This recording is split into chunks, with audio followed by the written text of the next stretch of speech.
Materi kalkulus 1 untuk pertemuan ke-11 ini berjudul limit dan kontinuitas.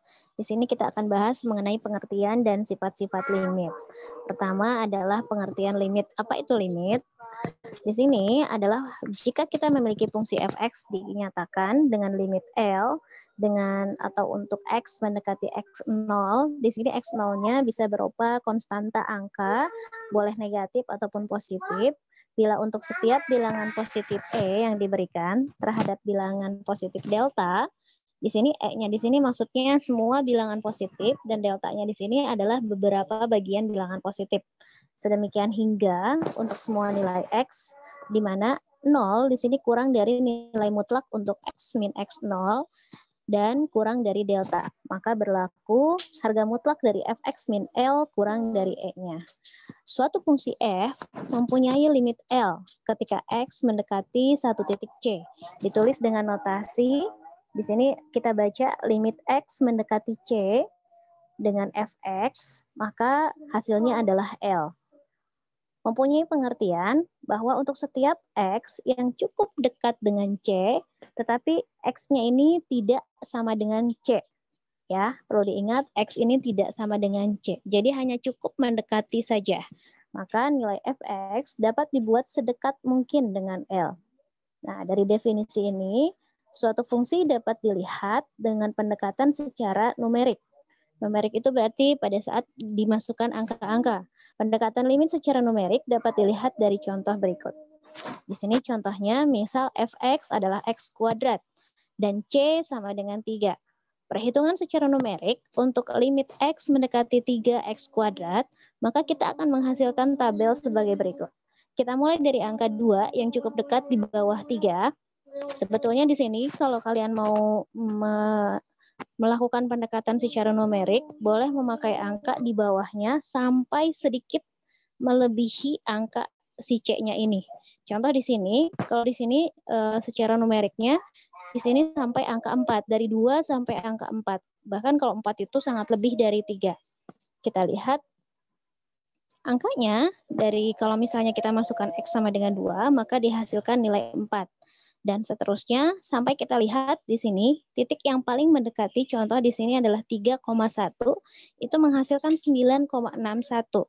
Jadi pada saat kita melebihi angka 3, maka dia menghasilkan 9, sekian, dan itu masih dalam taraf mendekati angka 9.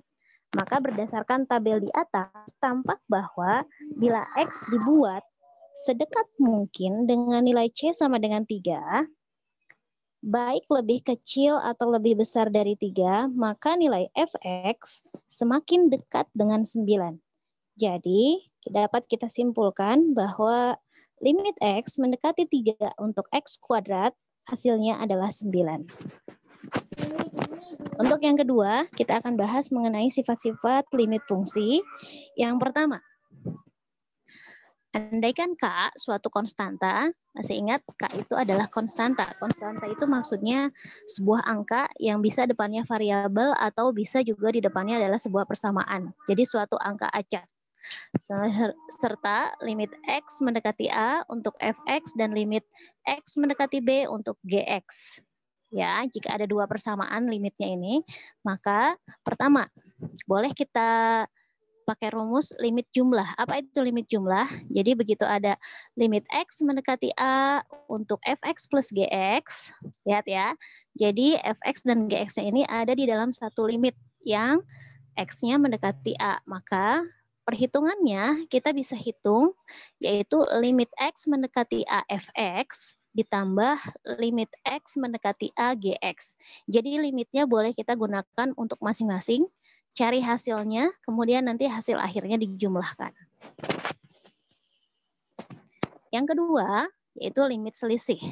Sebetulnya penggunaannya hampir sama dengan penjumlahan, cuman di sini penggunaan tandanya pengurangan. Ya, maka jika ada limit X mendekati A dalam persamaan fx min gx, maka limit X mendekati A fx boleh dikurang dengan limit X mendekati A gx. Jadi boleh masing-masing juga, kemudian nanti dicari hasilnya. Nah, untuk yang ketiga, ini untuk setiap bilangan real K. Jika ada limit X mendekati A dengan K fx persamaannya, nah K-nya ini konstantanya boleh kita keluarkan dari limit. Ya, kita taruh di depan aja K-nya, jadi tidak usah dihitung. Yang kita hitung adalah limit X mendekati A untuk fx-nya saja. Nanti setelah dapat hasilnya langsung dikalikan dengan K. Nah, yang ketiga, ini adalah limit pembagian. Untuk limit pembagian sendiri, syarat utamanya adalah pada saat ada pembagian, berarti kan ada penyebut dan pembilang. Pembilang itu ada di atas, penyebut itu ada di bawah. Syarat pertama sekali adalah penyebutnya tidak boleh sama dengan 0. Sehingga di sini jika ada limit X mendekati A, untuk fx per gx, maka bisa kita hitung limit X mendekati A fx dibagi limit X mendekati A gx. Tapi dengan catatan, syaratnya adalah limit X mendekati A gx ini tidak boleh sama dengan 0. Karena begitu di bawahnya menghasilkan angka 0, maka nanti hasilnya adalah tak hingga. Ya. Yang kelima, ini adalah jika N bilangan bulat positif. Nah, N ini adalah kita posisinya adalah sebagai pangkat ya. Maka di sini ada limit X mendekati A untuk fx pangkat N.